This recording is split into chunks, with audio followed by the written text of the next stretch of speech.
My daughter Taylor had just finished her entrance exams for the private elementary school, and all that was left was to wait for the results. Nervously, we checked the admissions website. Hurry up! Hurry up! Listening to Taylor's urging, I faced the computer screen. As I scrolled, I found Taylor's application number and name. She passed. Passed? Yes, yes, yes.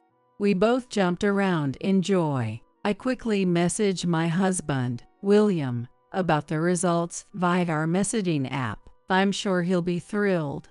Maybe he'll leave work and come home to celebrate. I harbored a faint hope. However, he didn't say congratulations, nor did he say good job. Just got held up at work.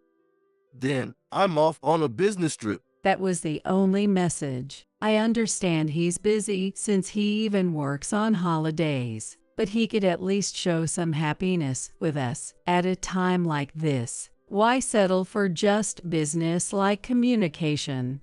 Can't he even imagine how hard Taylor worked, stewing over these thoughts? 3 days later, William returned home in high spirits. He handed me a souvenir he was carrying, and while stroking Taylor's head, said, "Congratulations on passing. You did it." Looks like you did mess up too, Dad. Without missing a beat, Taylor pulled out several photos and scattered them in front of him. Seeing them, William turned pale and began to tremble. "My name is Karen. I'm a 40-year-old stay-at-home mom. I got married about 7 years ago, and now I live with my husband William and our daughter Taylor. When I first met William, he was a company employee, a diligent workaholic. I was drawn to his childlike innocent smile. Now William has taken over his father James's company and struggles daily as its president. He leaves home early in the morning and usually doesn't return until after midnight. Being a president is really busy, huh?" I muttered alone in the dark living room, waiting for William to come home. I used to think his job was just sitting at a desk stamping documents, but it seems that's not the case because he's so passionate about his work.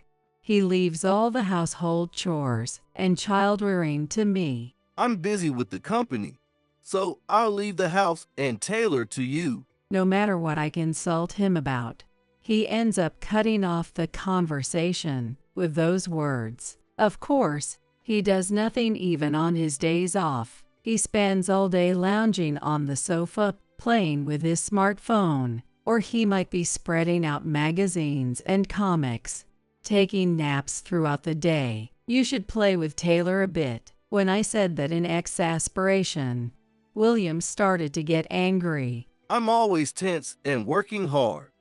Let me do what I want on my days off at least." It's hard to believe he's a father. He doesn't do household chores or take care of Taylor. I was dismayed by his attitude, which seemed to suggest that he was allowed with just doing the job. Taylor had just started preschool, and her uniqueness stood out right away. Even when the teachers spoke to her, she seemed aloof, and it was unclear whether she was listening or not. She dislikes playing in the mud, and even had a friend who invited her to join. Even when group activities start, she doesn't join in and often plays alone. She might sit quietly reading a picture book, but then she'll look at the same book all day and won't share it with her friends. Every time I picked her up from preschool, I was shocked by each thing the teachers told me. She might not be adjusting to the environment. Maybe she doesn't know how to interact with friends since she just started. Taylor is an only child,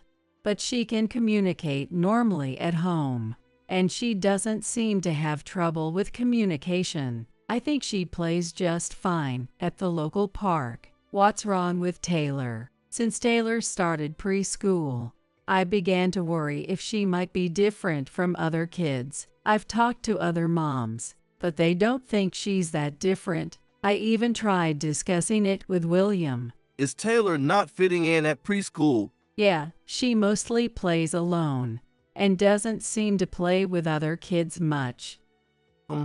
William responded with a disinterested grunt. The teacher suggested we might want to get her checked for a developmental disorder. As soon as I mentioned developmental disorders, he made a skeptical face. What? Isn't that just about being unable to keep track of time or forgetting things? It's not like that with Taylor. Drop it with the developmental disorder stuff. It's embarrassing. William said with a dismissive laugh. Whenever I brought up Taylor's issues, he would just snort and dismiss my concerns. Just make sure you discipline her right, and that won't happen. He quickly changed the subject, despite trying to have a proper discussion about it several times, and telling him about Taylor's behavior at preschool. He seemed to get annoyed and started saying he had work even on weekends. It felt like I was the only one parenting, and the loneliness just kept growing. Mommy, cheer up. Here's a flower. On the way back from preschool, Taylor handed me a flower with a carefree laugh. The flower, firmly held in her little hand, swayed endearingly. Thank you, Mommy's so happy. Not wanting to show her my troubled face, I hugged Taylor, even while feeling lonely. I never gave up hope. Taylor is still a child, but I decided to see her as an individual, different from myself, and not to box her into any categories. Everyone is different, with their own personalities and sensibilities. I resolved that Taylor was just a bit different from other kids. Maybe this unique sensibility is just for now, and she'll be more like others as she grows. She's only 5 after all. Things will keep changing for the better, I reassured myself in silence. Then one day, I was called in by the preschool teacher. I wonder if there was trouble with friends again. Oh well, I drove to the preschool. By now, such calls had become routine, for better or worse, and I had gotten used to them. Familiarity can be scary. I found myself excited about what I might hear this time. When I got to the school staff room, the teacher came and took me to the meeting room. As we sat down, the teacher said, Please consider having Taylor take an IQ test. I was so surprised that I was speechless. This was an unexpected turn of events, and I couldn't quite grasp it. Does this mean Taylor isn't bright enough for that? Not that way. The teacher began. As I listened further, it turned out quite the opposite. She might be exceptionally intelligent. The teacher pulled out a drawing Taylor had made. It depicted pansies and marigolds from the garden, drawn with precise detail. Each petal and leaf vein was meticulously illustrated, with proper shading included, despite being a black and white drawing. It was so realistic that it felt like the flowers were right there. It was not the level of a typical 5-year-old. Her memory seemed to be exceptional too. She could recall what her friends had said days ago with precision. This had caused some trouble several times. I remember now. There were instances where she made her friends cry over disputes about what was said. Furthermore, when the teachers read Taylor a new picture book, she could remember the title, author, and every word of the content after just one hearing. I know this one. When the teacher tried to read it in class, Taylor would start reciting the continuation. Can Taylor really do that? Thinking back at home, she never seemed to draw such detailed pictures or recite books. She was either watching videos on a tablet or looking through the bike magazines and comics that William left scattered around. But the teachers at the preschool, seeing my disbelief, nodded solemnly. It might be important for Taylor's future, so please do have her take an IQ test. They strongly recommended it to me. At that moment, I was skeptical to say the least. I looked up facilities where she could take the test and found a support center nearby. I made an appointment, but looking at Taylor playing in the living room, she seemed just like any other child. But now that I think about it, something struck me. It was when Taylor was playing house at home. She had set up her dolls and stuffed animals around a little table. The conversation involved which motorcycle routes were recommended, or how scenic the South Bay was. Next time, let's go there, all four of us. Teddy Bear will be in the back. Taylor was arranging the order they would travel, saying the girls, herself, and the dolls would be in the middle. It must have been something she picked up from one of William's discarded magazines. But the conversation was eerily realistic, unlike a typical 5-year-old. There were no conversations about who was mommy or daddy, or what was for dinner. Another time, Taylor had used my laptop. I opened it to look something up, and while I stepped away for a moment, she started using it. "What are you doing?" Mom, I want to play chess. Is that okay? Peering at the screen, I saw a chess game displayed. It wasn't a children's chess program, but just the regular one installed on the computer. She was playing against the computer, and she had already moved several pieces. I wondered where she had learned to play. Can a 5-year-old really play chess? I was skeptical. You can play for a bit. I thought she would lose quickly, but she beat the computer in no time. Weak. The single word she uttered while staring sharply at the screen gave me chills. Maybe it was a fluke just this once. However, as I let her play more, she continued to beat the computer. For a 5-year-old girl, her hobbies might seem unusual. Could you be on your second life? Taylor, on the day of the IQ test, I asked her while driving to the support center. What's that? Taylor, sitting in her car seat, looked at me puzzled. She's just a 5-year-old after all, maybe just a bit smarter than her peers. I didn't want to put too much pressure on her by setting high expectations. "It's nothing. You're adorable, Taylor." I wasn't too concerned about the test results. As long as Taylor could thrive with her unique abilities and sensibilities, that was enough. The test was just a first step in understanding her. Later, when I went to hear the results, I learned that she had an IQ of 130, classified as a genius. What? I was so surprised I nearly jumped out of my chair. The average IQ for children is around 100, but Taylor had far exceeded that, scoring a very high score. Looking at her innocent smiling face, I wondered what she was thinking. IQ? That's weird. Taylor laughed gleefully. If she is a genius with an IQ of 130, it explains her ability to recite books and draw detailed drawings. At that moment, I decided to have her take the private elementary school entrance exams, thinking it would be beneficial for her future. When I shared the results with her preschool teachers, they were surprised as well. Upon mentioning the private elementary school exams, they were supportive and happy for her. That day, I left with a stack of private elementary school brochures. From then on, we began days filled with studying. I found a promising tutoring, and I intended to let her prepare for the exam. We had a lot to prepare, not only for the paper tests, but for many other aspects as well. Despite it all, Taylor seemed to be enjoying herself, diligently following her tutor's enthusiastic instructions and completing her studies at home. Mom, what's next? She didn't seem to mind learning new things or applying what she had learned. More.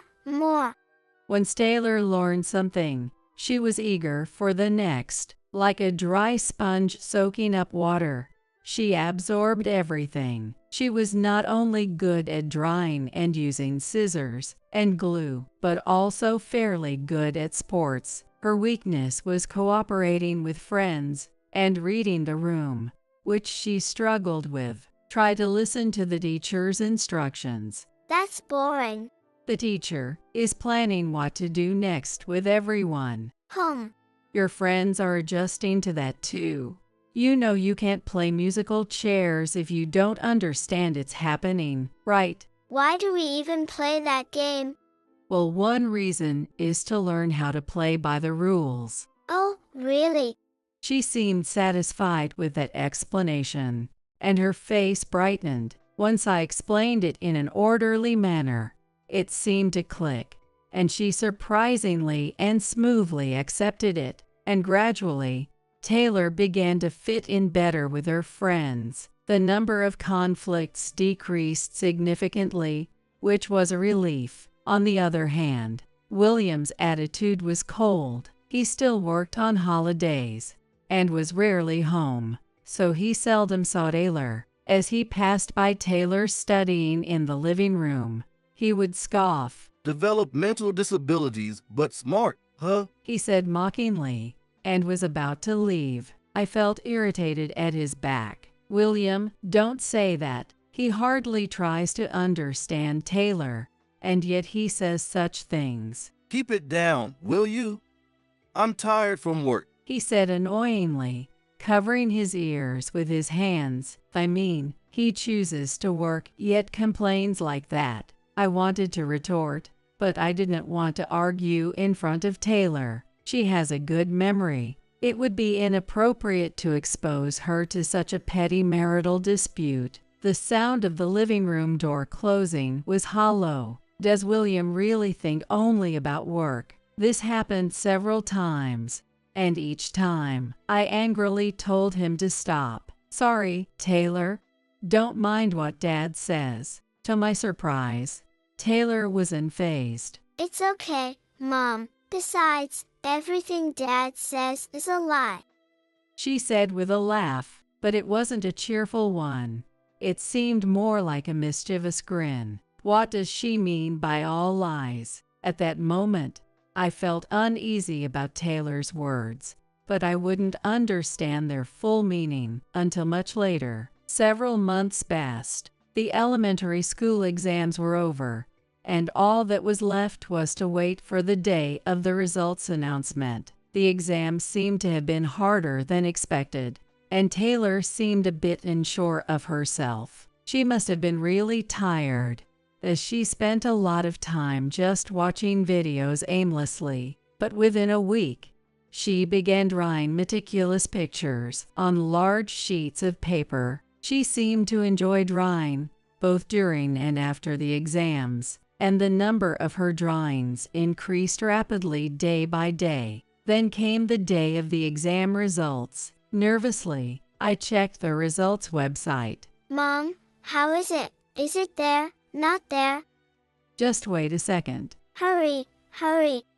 Listening to Taylor's urging, I faced the screen. Then, as I scrolled down, I found Taylor's exam number and name. She passed. Congratulations, Taylor. You passed. You passed. Passed? Yes, yes, yes. We both jumped around in joy. The fact that she felt the exam was difficult only made this moment more thrilling. I need to celebrate Taylor's hard work. I quickly messaged William via messaging app about the results. I'm sure he'll be thrilled. Maybe he'll leave work and come rushing home. I harbored a faint hope, but that hope was spectacularly dashed. I'll be late because of work. And then I'm off on a business trip. That was all his message said. No congratulations. No well done. Just a business-like communication. In that moment, I felt something snap inside me. Then I decided to put a certain plan into action. Though I was far from calm, I couldn't show it in front of Taylor. I carried the unresolved feelings, biding my time. 3 days after Taylor's results, William came home in high spirits. He entered the living room humming a tune, smiling as if his previous demeanor was just an act. He handed me a souvenir he had been carrying, and while stroking Taylor's head, said, "Congratulations on passing. You did it." Dad did mess up, too, huh? Without hesitation, Taylor pulled out several photos and scattered them in front of William. The photos showed William and a young woman looking cozy together on a trip. It was a picture of William looking at the woman with a smile he had never shown me. "What? This? Why?" His face was lined with question marks, showing his confusion. He looked at me, pleading with his eyes, wondering how his behaviors had been discovered, but I just stared back at him coldly. I controlled the boiling rage inside and explained without raising my voice, "Actually, Taylor has a photographic memory, able to remember everything she sees instantly." The preschool teacher had mentioned her exceptional memory, but it was due to this ability. During Taylor's exam preparation, William was sitting on the sofa nearby the dining table behind him, gazing text message on his phone. From her angle at the table, Taylor had seen the content of his text messages. That's why I learned about it from Taylor. She remembered the details of where and when the trip was supposed to be, and told me the next morning. Hey, Dad's going on a trip. What? He was supposed to inform me whenever he left the house on a business trip, and yet he hadn't said a word. That moment I suspected something was wrong. After realizing this, I asked Taylor for more details. Everything Dad says is a lie. I didn't understand what she meant at the time, but she knew William was pretending to be at work while actually planning a trip with another woman. "No way. This isn't some kind of comet." "I've had my suspicions about you for some time." "Huh?" William looked stunned. I had been subtly informed about his infidelity by his parents. His father, James, has already retired from the company. However, during the conversation about old acquaintances, it seems he also heard about William. At first, I didn't want to believe it, but when I heard about it from Taylor, I contacted James right away. "Why?"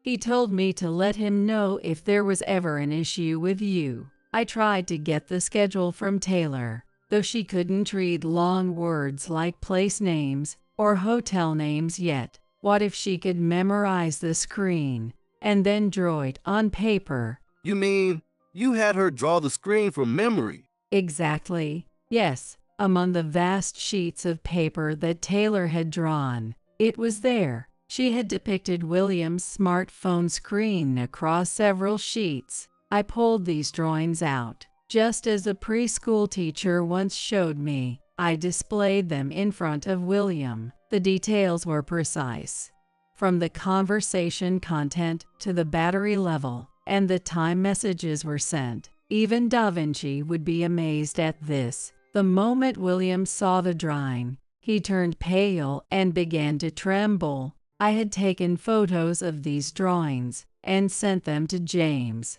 informing him of William's schedule. Then, secretly visiting the scene, James managed to capture photos of William and his mistress during their trip. With these pieces of evidence before him, William could no longer make any excuses. No, this can't be happening. This isn't possible." He stuttered, looking at Taylor standing nearby, disbelief written all over his face. He had never imagined being outsmarted by Taylor, whom he had ridiculed so much. I stepped between Taylor and him to change the subject. "As for your partner, she seems to be a beautiful 27-year-old secretary.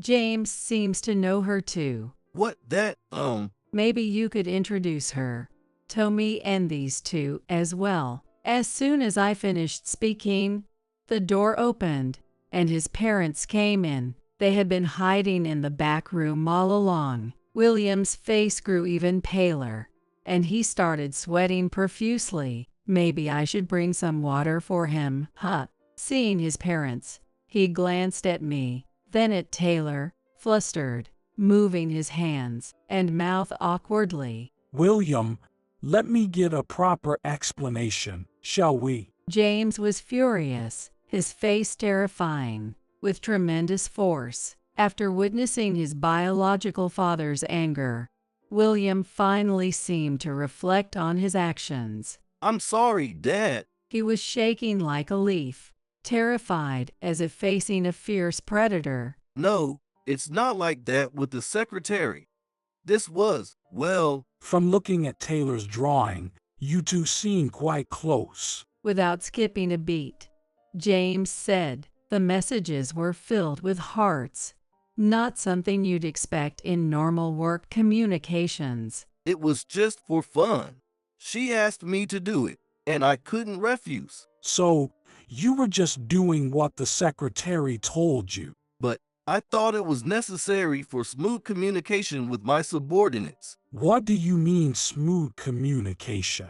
It was as if a thunderbolt struck him. Signaled by this, his mother took Taylor back into the room in the back. Then a fierce lecture ensued for William, lasting about 2 hours. What are you doing as a married man with a family? James shouted angrily. You neglect your family, and you cannot be trusted to lead our company. James declared, removing William from his position as president and disowning him. From now on, you are forbidden from having any involvement with our family. But that's too harsh. You should realize the gravity of what you've done. James glared at William, silencing him. From that day on, William's attitude towards me and Taylor changed drastically. He started buying flowers and cakes, and he took the initiative to help with household chores, as if he was trying to ingratiate himself with me. However, I had already made a firm decision.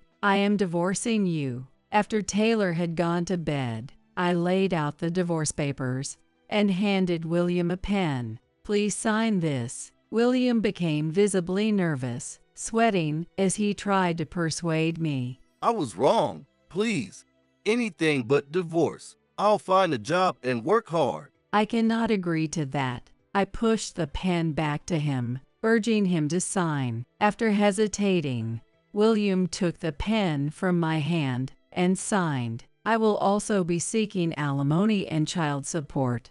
Make sure you find a proper job, I stated coldly, and William slumped in defeat. Later, I heard from James that William was no longer the president and had become unemployed. He was starting to look for new employment. The beautiful secretary he had been involved with declared their breakup as soon as William resigned, seemingly losing interest without his executive title. Having lost his job, family, and the secretary, he moved into a rundown apartment. Originally, the house we lived in was owned by his parents. Thus, William was forced to pack his belongings and leave. Thinking I no longer had to hear his mocking words felt refreshingly clear. The divorce papers were processed at the district court, severing all ties with William. However, I still maintained contact with his parents. After William left,